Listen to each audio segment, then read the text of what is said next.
e incontinencia fecal es una evacuación involuntaria del contenido rectal causada por trastorno neuromuscular. Son conceptos que siempre, porque a veces yo lo hago a poquitos. Sí, doctor, estoy haciendo pequeñísimas cantidades,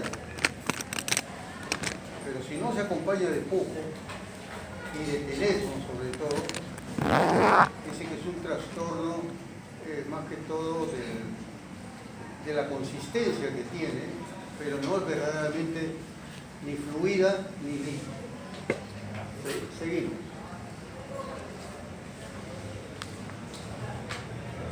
Esto para que tengan una idea de la parte que ustedes ya la conocen de fisiología y algunos recuerdos de fisiopatología, pero después entrar cómo debo encuadrar o enfocar cuando un paciente viene con diarrea a través de la historia clínica.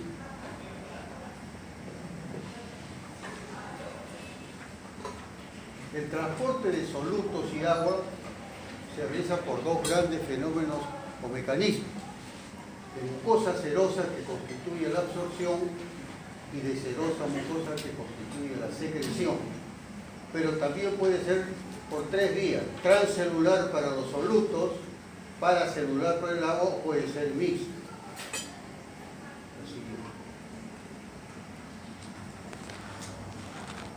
¿Cuánto ingresa de líquidos al tubo digestivo? Es un promedio de 9 litros.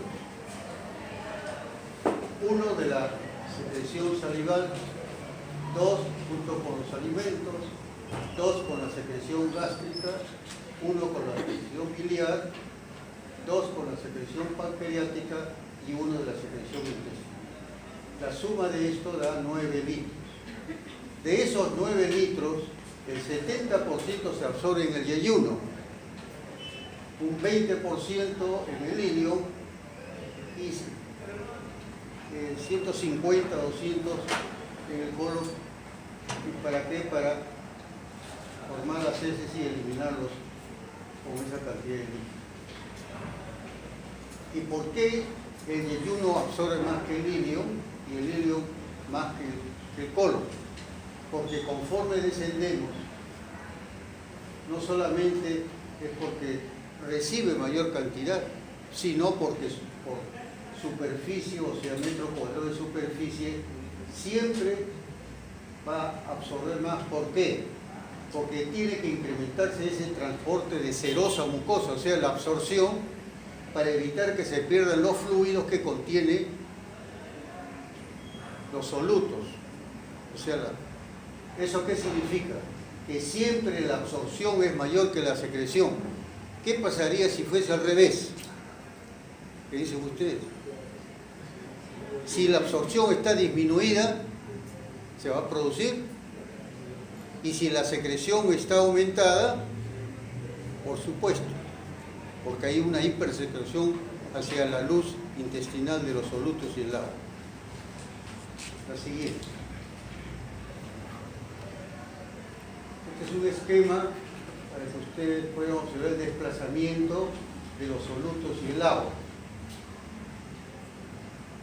Este desplazamiento, o sea, la absorción y la secreción de solutos y por lo tanto del agua, depende de quién, del metabolismo celular y de un sistema de regulación.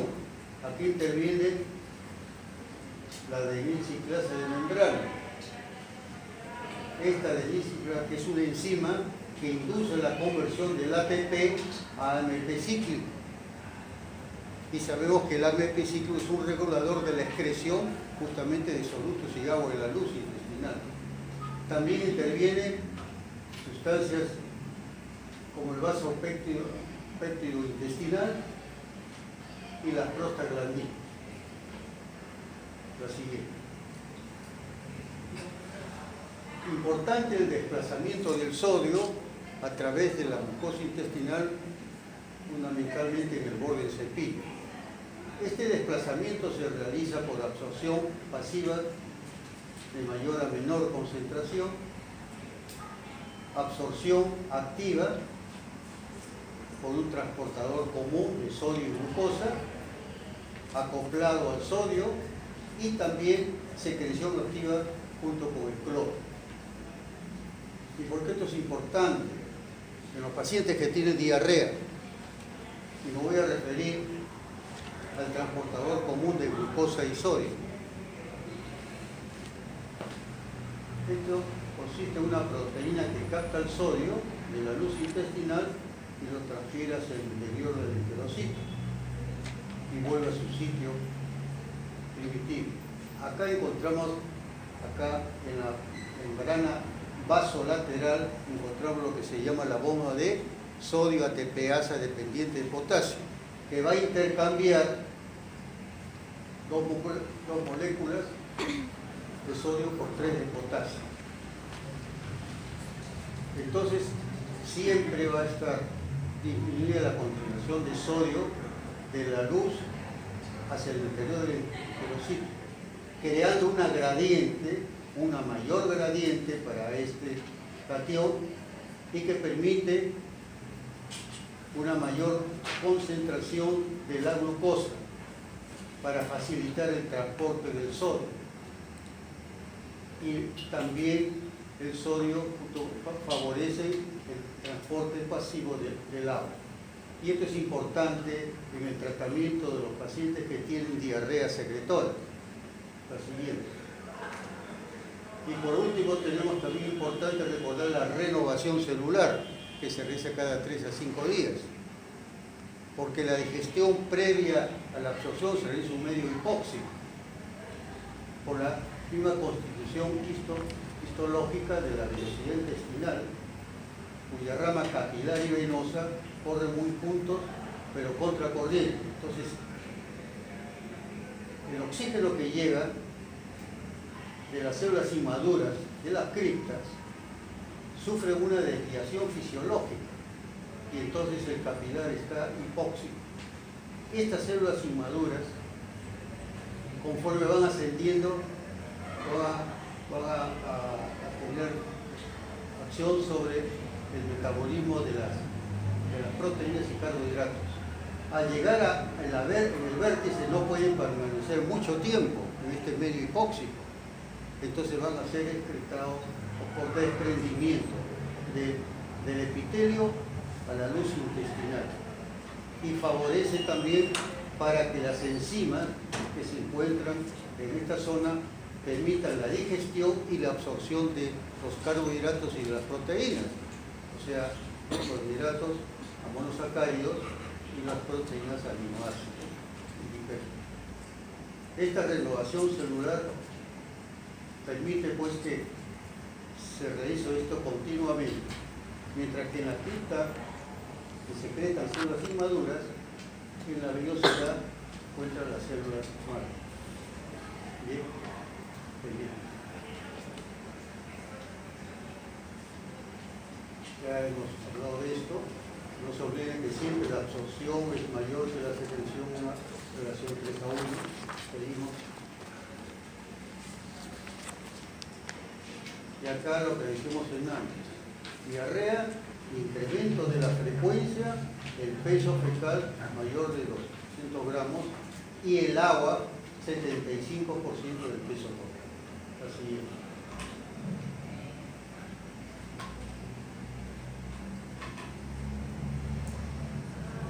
Y lo que dijimos también antes, cuando hablamos de la fisiopatología, o sea, de la diarrea, se define como una mala asimilación de solutos y secundariamente del agua a nivel intestinal. Y que hemos dicho, cuando la absorción de solutos está deprimida o disminuida, o cuando la secreción de solutos y agua está incrementada, o cuando se asocian los dos factores simultáneamente. La siguiente. Ahora vamos a hacer un pequeño repaso por qué, cuáles son los mecanismos que producen diarrea. Puede ser con exceso de agua fecal o con disminución o sin exceso de agua fecal. Cuando es por exceso puede ser intraluminal, o sea, en la luz, o puede ser intramural, o sea, en la pared. Cuando es intraluminal puede ser osmótica o puede ser secretora. Acá hay disminución de la absorción y aumento de la secreción. Intramural es exudativa, porque elimina moco, sangre, pus, o por la absorción impedida. Y cuando es exudativa puede ser de pequeño volumen, de volumen limitado o disminuido. Esto se ve en intestino delgado y grueso, acá en la región anorrectal. Y intermedio de ello está la hipermotilidad, que también conduce a diarrea. La siguiente. Este es un ejemplo del mecanismo por el cual se produce la diarrea osmótica. Ejemplo porque es lo más frecuente que vemos, la intolerancia a la lactosa, que puede ser tanto genético como adquirido. Normalmente la lactosa, por acción de una enzima que se llama lactasa, se desdobla en glucosa y galactosa, o sea, disacárido a monosacárido. Normal. Ese es normal. ¿Qué sucede cuando hay disminución o ausencia de la lactosa? Entonces va a haber lo que llamamos moléculas hidrosolubles que tienen gran afinidad por el agua en la luz intestinal. Y entonces se crea acá una hiperosmolaridad. Y entonces el agua, que normalmente sirve para la absorción, tiene que retenerse para diluir estas altas concentraciones. Agua que no es absorbida y se pierde en forma de diarrea.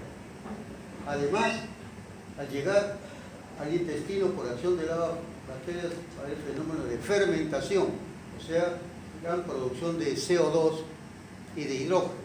Y entonces el paciente va a tener, como dice el doctor, se me hincha la barriga, distensión por exceso de formación de gases.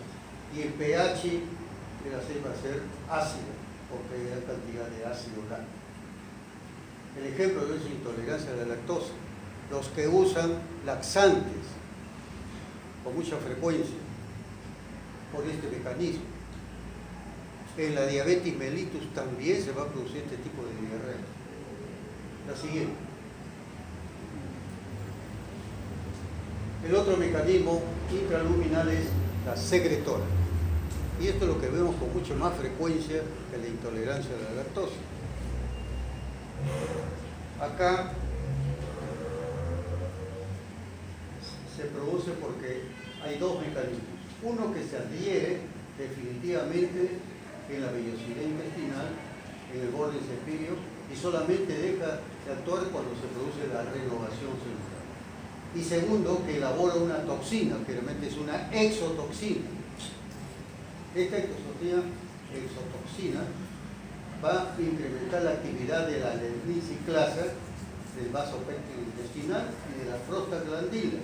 Y como consecuencia hay mayor concentración por acción del AMP cíclico.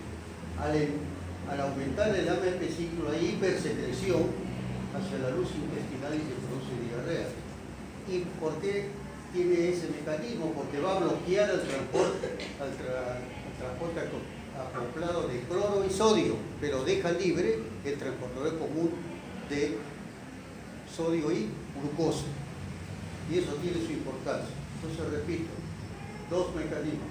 Se adhiere a la mucosa, elabora una toxina que incrementa la actividad de la adenosiclasa y esto favorece una mayor actividad del AMP cíclico, que como es regulador, en este caso hay mayor hipersecreción de los solutos y el agua hacia la luz intestinal y produce. O sea, en este caso la absorción está disminuida, pero la secreción está aumentada. Ejemplos de esto: el cólera, la Escherichia coli enterotoxigénica, en los pacientes que tienen determinados parásitos, por ejemplo, las bacterias fundamentalmente. Después tenemos la Escherichia coli y el Vibrio de esas son las que van a producir este tipo de diarrea. La siguiente. Esto nos grafica la importancia de este transportador común del glucósido. ¿Por qué? Porque la diarrea secretoria, por la misma cantidad de líquido que recibe el intestino, son voluminosas. No han tenido ustedes oportunidad porque ustedes no habían nacido en esa época, en el año 1983, hubo acá una epidemia de cólera que nunca se había tenido. Cada deposición era un promedio de 1 litro, 1,5 litros. Si yo tengo pues 9 litros, imagínese usted una deshidratación severa que lleva al shock séptico, insuficiencia renal aguda, y el paciente se nos moría. Eso es lo que caracterizaba. Y acidosis metabólica incluso. Nuestros médicos en esa época, a pesar, comenzaron a oler porque llegaban prácticamente como cadáveres. Y cuando le daban solamente el salino, que es el cloruro de sodio, este es el normal. En un paciente que tenía diarrea, seguía la deshidratación. ¿Y por qué razón? ¿Qué hemos dicho? ¿Qué hace? Hemos hablado, el AMP ciclo. Bloquea el transporte de cloro y sodio. Entonces yo lo doy solamente y igualito sigue la deshidratación, no lo puede absorber. Pero si le añado glucosa a este salino, que está indemne, que no lo ha bloqueado, entonces va a permitir la absorción de ¿quién? Del sodio. Entonces la deshidratación desaparece y el paciente tiene ya niveles normales, o sea, ya no habrá shock ni otras consecuencias como por esta exotoxina del vidrio en polvo. La siguiente. Después tienen las diarreas que se producen intramurales, o sea, en la pared, y que lesionan directamente la mucosa y que van a liberar moco, sangre, pus, células epiteliales y alteran tanto la absorción como la secreción. Ejemplos de esto: bacterias como la shigellosis, la Escherichia coli enteroinvasiva, parásitos como la ameba histolítica, en las enfermedades inflamatorias difusas como la colitis ulcerativa, en las neoplasias del colon del lado derecho del ascendente, porque ahí se produce diarrea, se produce lesión, y entonces el paciente va a tener este tipo de compromiso a ese nivel.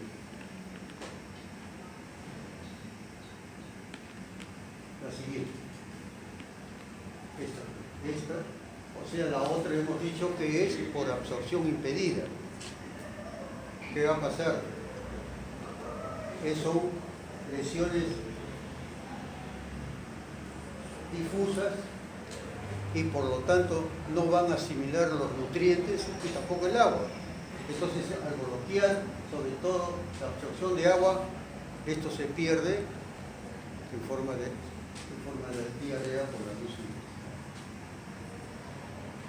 Y la hipermotilidad, porque hay un aumento del peristaltismo del intestino delgado o disminución de las contracciones cementerias del colon. Y esto se debe generalmente por la presencia de una hormona o un aparato hormonal. El ejemplo lo tenemos en el hipertiroidismo, o también una entidad producida por el incremento de la serotonina al nivel intestinal, que va a producir diarrea de ese tipo. Por eso se llama extraintestinal, o sea, por hiperperistaltismo. Bien. Entonces ahora, con este pequeño recuerdo de la fisiología y la fisiopatología, vamos ahora a hablar sobre cómo debemos interrogar, cómo debemos, qué buscamos en el examen de un paciente que tiene diarrea. La historia. En la continuación preguntamos por la edad. En los niños y adolescentes es frecuente las enfermedades de mala absorción, la parasitosis, la insuficiencia de lactosa y la fibrosis quística pancreática. En el adulto, enfermedades infecciosas como el VIH, la tuberculosis intestinal secundaria, las enfermedades diverticulares, la insuficiencia vascular abdominal, las enfermedades inflamatorias que hemos dicho que será como el Crohn, la colitis ulcerativa, la neoplasia del intestino delgado y el colon seco. Así es. En el sexo, ¿no salió? En blanco. Ya, bueno. En el sexo, las diarreas más frecuentes son por neoplasia del colon, los divertículos, en el hombre, las enfermedades inflamatorias, y en la mujer, hace buen número de hoy ya estamos viendo neoplasia del colon, y en el llamado intestino irritable, así es. En antecedentes patológicos, enfermedades genéticas, la poliposis intestinal, el estruno tropical, enfermedad celíaca e intolerancia a la lactosa. La enfermedad de Crohn, todos son enfermedades genéticas. Infecciones ya nos hemos referido a ellas. La siguiente. Antecedentes quirúrgicos, resecciones intestinales. Cuando es menor de 100 centímetros cúbicos se va a producir un síndrome de mala asimilación y como consecuencia de eso no poder absorber sobre todo las grasas. Y entonces al eliminarse por las heces pierde grasa. Eso se llama esteatorrea. ¿Y qué caracteriza la esteatorrea? Que son deposiciones abundantes, voluminosas, brillantes, malolientes, que cuando caen en el agua floculan. Todas estas enfermedades van a producir diarrea crónica, el hipertiroidismo, la enfermedad de Addison, la diabetes mellitus 2, el feocromocitoma y la amiloidosis. El estrés y la vasculitis, sobre todo en mujeres se ve eso, tenemos la enfermedad de colágeno. ¿Cuál es la enfermedad de colágeno más frecuente? El lupus eritematoso sistémico disseminado. La siguiente. Factores inductores de diarrea, lo que en los libros judíos también llaman iatrogénicos. Vean ustedes, medicamentos. Y estos son de uso frecuente. Comenzamos con los antibióticos, quinolonas, citostáticos, clindamicina, cefalosporinas, y cuando hay un antibiótico terapia prolongada. Va a haber sobrecrecimiento bacteriano por un lado, puede haber reacciones alérgicas y esto va a llevar a diarrea.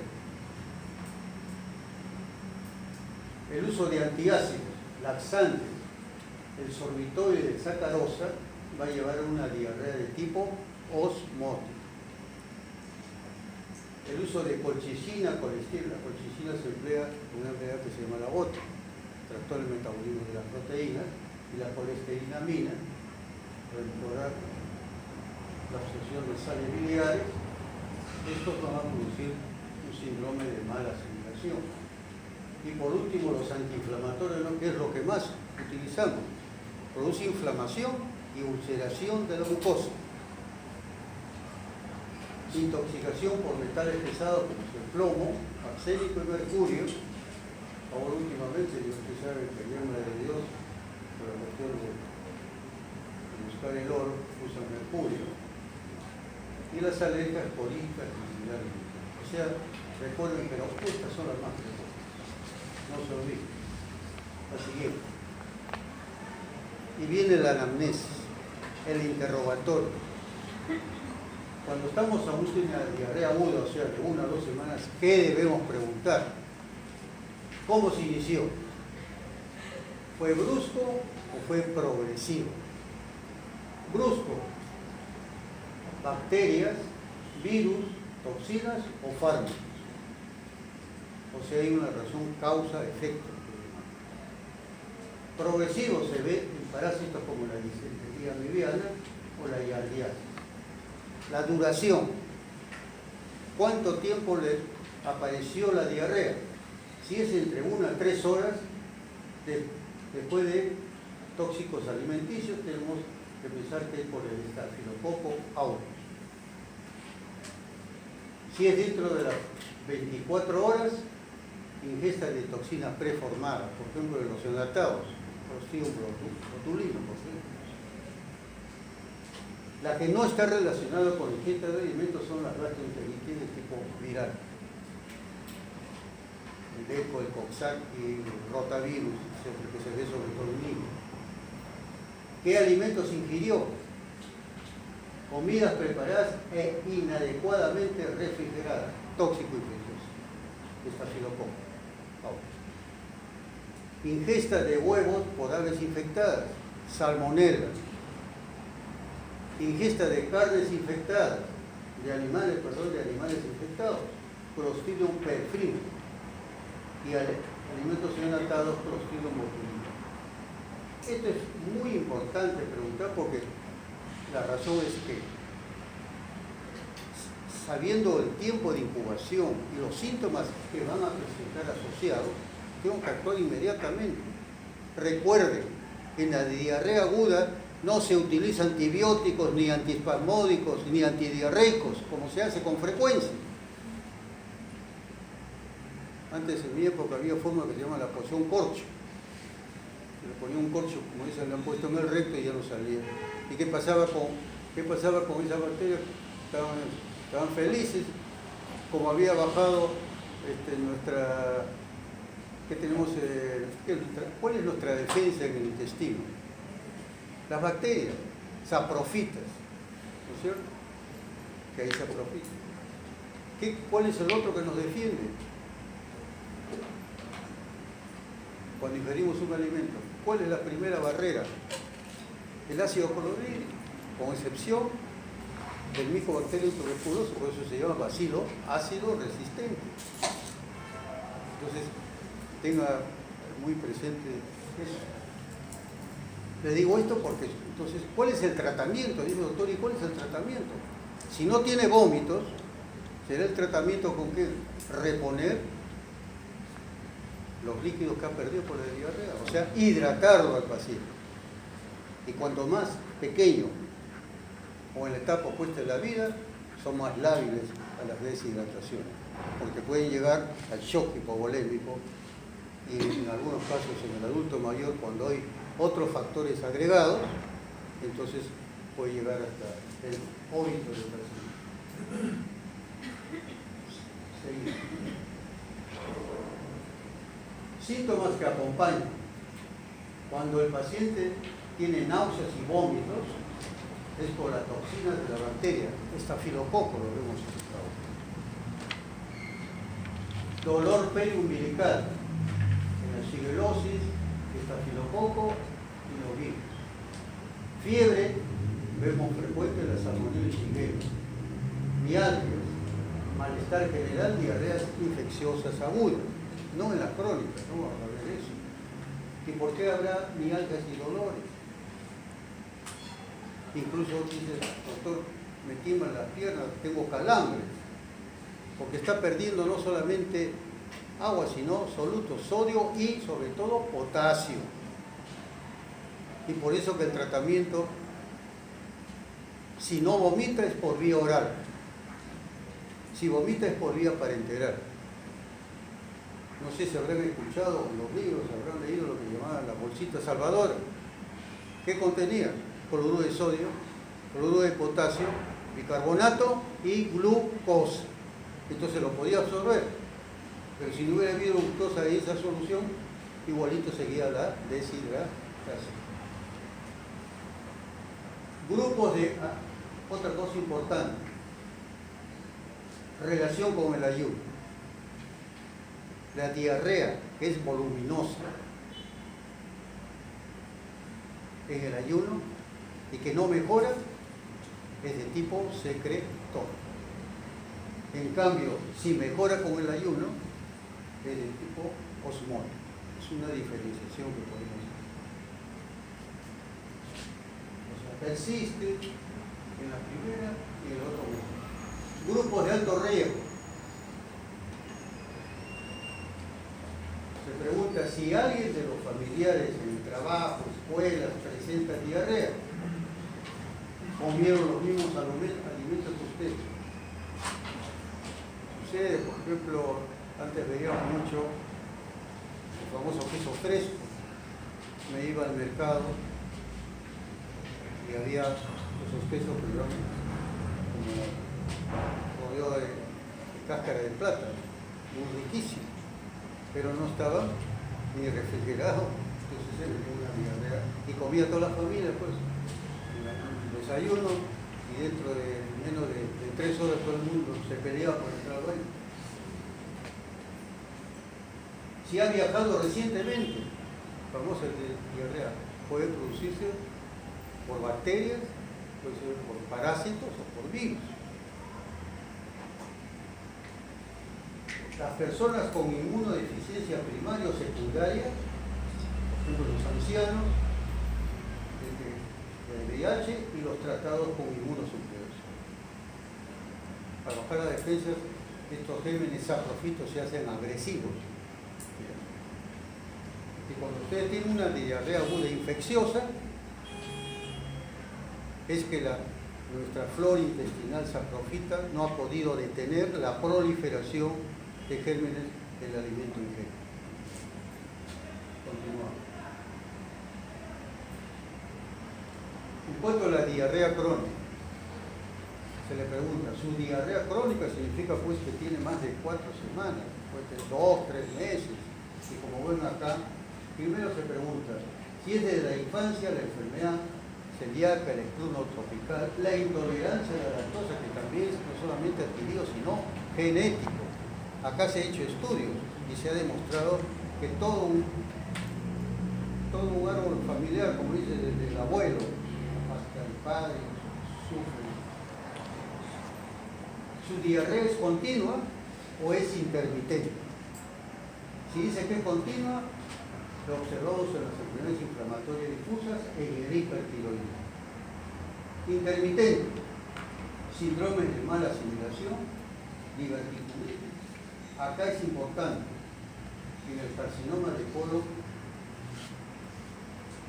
porque hay etapas que hace diarrea y en otras hace estreñimiento. La neuropatía diabética, diarrea nocturnas acompañada de hipotensión postural. Y el síndrome de colon irritado. Doctor, yo me levanto, tengo que ir al baño, tomo desayuno, voy otra vez al baño y otra vez va, 3 veces, y después ya no hago. Y está relacionada con el estado psicológico de la paciente. Cuando está muy estresada, angustiada, no sé, o está deprimida, es todo lo opuesto, mientras que cuando está angustiada hace diarrea, cuando está deprimida generalmente disminuye las contracciones segmentarias y la paciente hace cuadros de estreñimiento. Pero si usted ve a un paciente y dice, doctor, yo era como un reloj, pero últimamente se me afloja el estómago y después hago también diarrea. Ya debo estar pensando en la posibilidad de que sea un carcinoma de colon. Las del lado derecho producen diarrea y anemia. Desde el lado izquierdo producen obstrucción y estreñimiento. Acabamos de ver un paciente y seguramente ustedes verán y que lo estamos viendo en gente ya no, el adulto mayor, antes ya estamos viendo, y en las mujeres también, sobre todo en la región colorectal. Y no sabe qué da duración en mayor de 4 semanas. La siguiente. Preguntar por las características organolépticas o macroscópicas de las heces. Eso tiene su importancia para diferenciar, porque la diarrea ¿de dónde proviene? O del intestino delgado o del intestino grueso. Diarrea aguda, Consistencia líquida, normalmente porque es voluminoso. Segundo, el color, hay hiperperistaltismo, entonces va a ser el color verde. ¿Por qué? Las sales biliares secundarias, ¿dónde se encuentran? En el intestino por acción de bacterias. Y como está esto, no da lugar a que se forman sales biliares secundarias, y estos se eliminan en forma. Son inodoros, no hay fenómeno de putrefacción y se presenta día y noche. En las crónicas, la consistencia puede ser pastosa, grasosa, depende de dónde está localizado. El volumen, por supuesto, como ahí se reabsorbe, el volumen es disminuido, raramente es aumentado. El color puede ser pálido, por ejemplo, cuando hay una mala asimilación, verdosas, negras, porque puede haber melena, malolientes, y sobre todo eso, moco, sangre, pus y grasa, y presentación nocturna. La siguiente. Factores agravantes en el adulto mayor, porque el adulto no tiene menor contenido de agua corporal, entonces el celular es como el niño. Recuerdo que nos decían, el niño bien gordito, qué bonito, dice, y cuando tiene vómito y diarrea se desinfla. Es flaquito porque tiene más extracelular que el gordito. El niño, por si acaso, ve usted. Y el adulto mayor es lo mismo. Ahí me cae a mí. Menor contenido de agua corporal. Disminución de la albúmina plasmática. Disminución de la masa muscular. Disminución del flujo sanguíneo y renal. Y si se acompaña de otros factores que pueden desequilibrar cuando es enfermedades crónicas, las cardiovasculares, las respiratorias. ¿Qué significa eso? Que cuando hay un paciente adulto mayor y tiene diarrea, se hay que actuar inmediatamente para evitar justamente lo que hemos dicho, que se deshidrate, que haga un shock hipovolémico. Así. Y el examen físico. En las diarreas agudas, el examen físico es, si el paciente viene deshidratado, ¿cuál sería? ¿Qué harían ustedes? Llega la emergencia. ¿Qué hacen ustedes?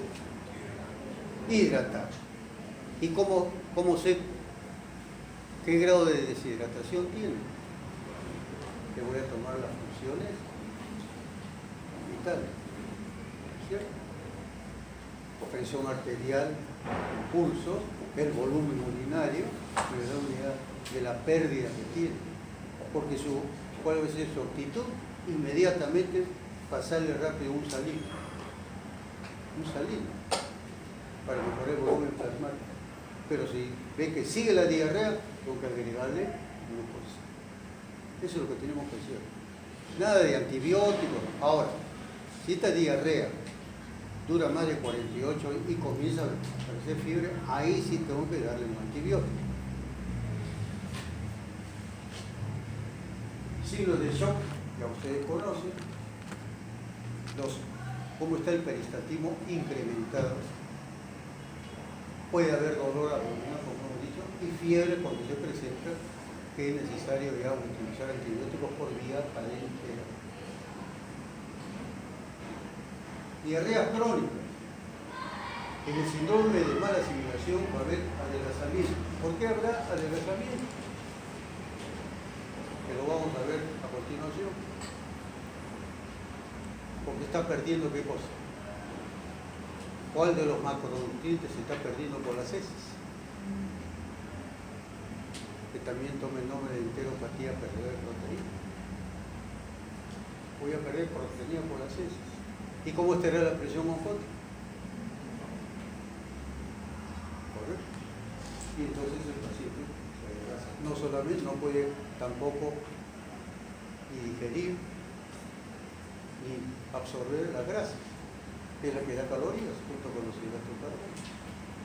La palidez El edema, como consecuencia de esto, el edema de tipo carencial o tipo procedimiento. La siguiente, ya dependiendo de la etiología, ahí también se paró. No hay más. Me han hecho, ¿cómo se llama eso? Una molequia. Hay otras manifestaciones de acuerdo a la enfermedad producida. Por ejemplo, si hay diabetes mellitus, como dice que hay diarreas, neuropatía periférica, si hay poliposis o hay hiperpigmentación, en el linfoma primario intestinal difuso va a haber dedos salidos de tambor o lesiones en la piel. Todo eso lo podemos ver. Si es por insuficiencia suprarrenal, ¿qué cosa encontraremos? Una pigmentación. Si fuese por hipertiroidismo, los signos, los síntomas de hipertiroidismo, los signos, ¿cuáles son? Estoftalmo. Un ejemplo. Seguimos. Este es un complemento para que le sirva de base cuál va a ser como enfocan ustedes al paciente. Diarrea aguda o diarrea crónica. En diarrea aguda, ¿qué buscamos? Es lo que se llama ahora el examen coprológico funcional.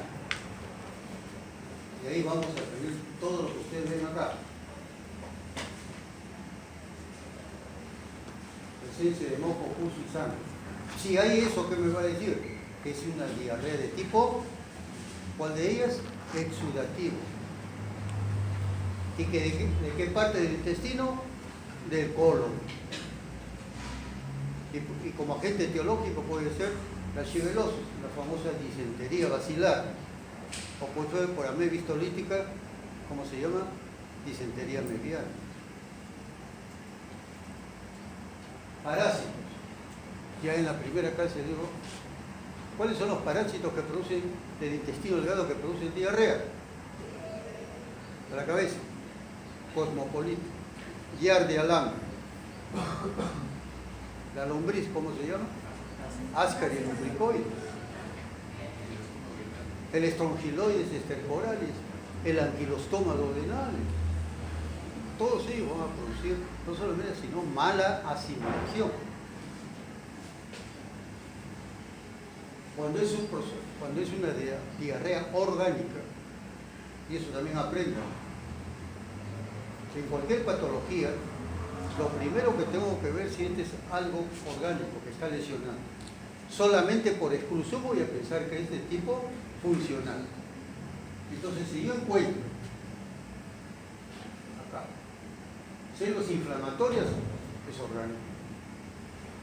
En un paciente que tiene el síndrome de intestino irritable funcional, no lo vamos a ver. La presencia de grasa, almidón y fibras de carne, que me está indicando síndrome de mala asimilación, pero vamos a ver a continuación. Se están mal asimilando los lípidos, las proteínas y los hidratos de carbono. Y los electrolitos frutales. Por ejemplo, en la diarrea secretoria, el volumen por encima y una gran pérdida de sodio. Lo siguiente. Acá las células sanguíneas. Diarrea funcional, ausente. Diarrea inflamatoria, infecciosa, presente. Si hay aumento de eosinófilos, ¿en qué voy a pensar? Primero, ¿cuáles son los parásitos que producen eosinofilia? A ver, los que están durmiendo. Acá el jovencito de verde. Debe ser hincha del Barcelona. ¿Qué dice? No he escuchado. ¿Cuáles son los parásitos que producen eosinofilia? A ver.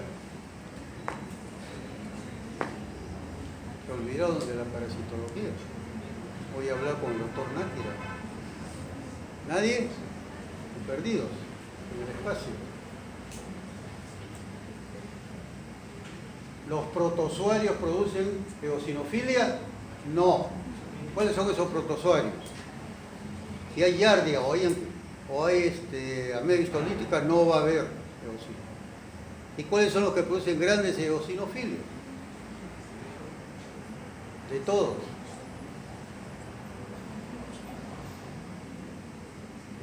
¿Han escuchado la palabra alicuya? Alicuya, ¿no saben lo que es la alicuya? Cuando yo como lechuga o berros, ¿qué parásito? ¿Cómo se llama? Y que se localiza en la vía biliar. Faciole. Muy bien. Despertó. El único que está despierto, el único que da ejemplo es el señor delegado general. Y también el delegado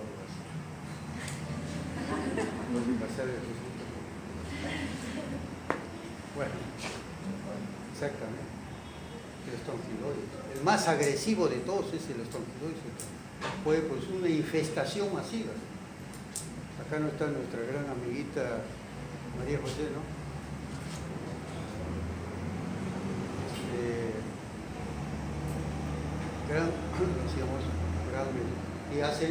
¿Qué hacen en el pulmón? El ciclo de los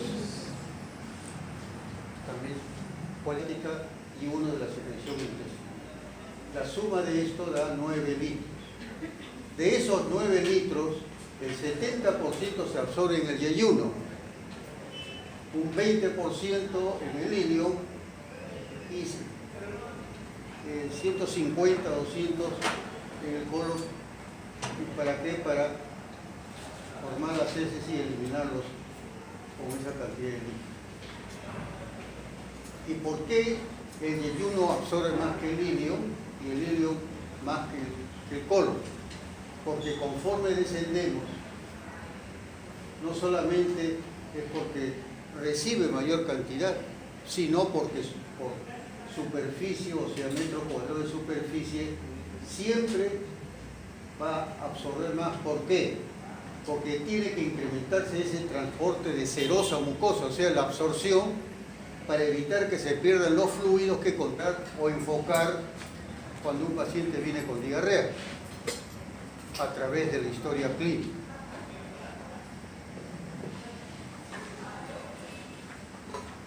El transporte de solutos y agua se realiza por dos grandes fenómenos o mecanismos: de mucosa serosa, que constituye la absorción, y de serosa mucosa, que constituye la secreción. Pero también puede ser por tres vías: transcelular para los solutos, paracelular para el agua, o puede ser mixto.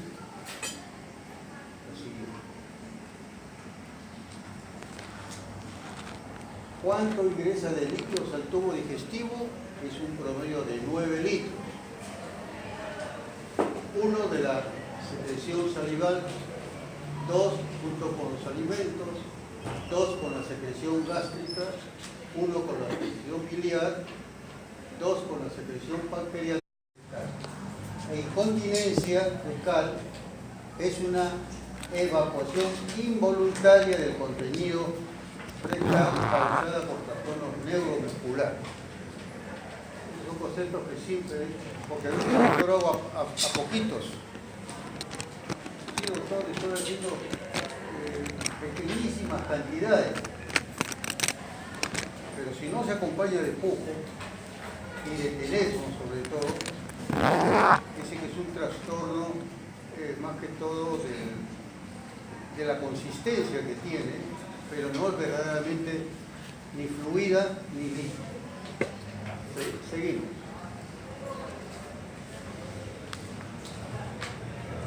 Esto para que tengan una idea de la parte que ustedes ya conocen de fisiología y algunos recuerdos de fisiopatología, pero después entrar cómo debo encuadrar la denisciclasa de membrana. Esta denisciclasa es una enzima que induce la conversión del ATP a AMP cíclico. Y sabemos que el AMP cíclico es un regulador de la excreción justamente de solutos y agua de la luz intestinal. También intervienen sustancias como el vasopéptido intestinal y las prostaglandinas. La siguiente. importante el desplazamiento del sodio a través de la mucosa intestinal, fundamentalmente en el borde del cepillo. Este desplazamiento se realiza por absorción pasiva de mayor a menor concentración, absorción activa por un transportador común de sodio y glucosa, acoplado al sodio, tiene los solutos. O sea, ¿eso qué significa? Que siempre la absorción es mayor que la secreción. ¿Qué pasaría si fuese al revés? ¿Qué dicen ustedes? Si la absorción está disminuida, se va a producir. Y si la secreción está aumentada, por supuesto, porque hay una hipersecreción hacia la luz intestinal de los solutos y el agua. La siguiente. Este es un esquema para que ustedes puedan observar el desplazamiento de los solutos y el agua.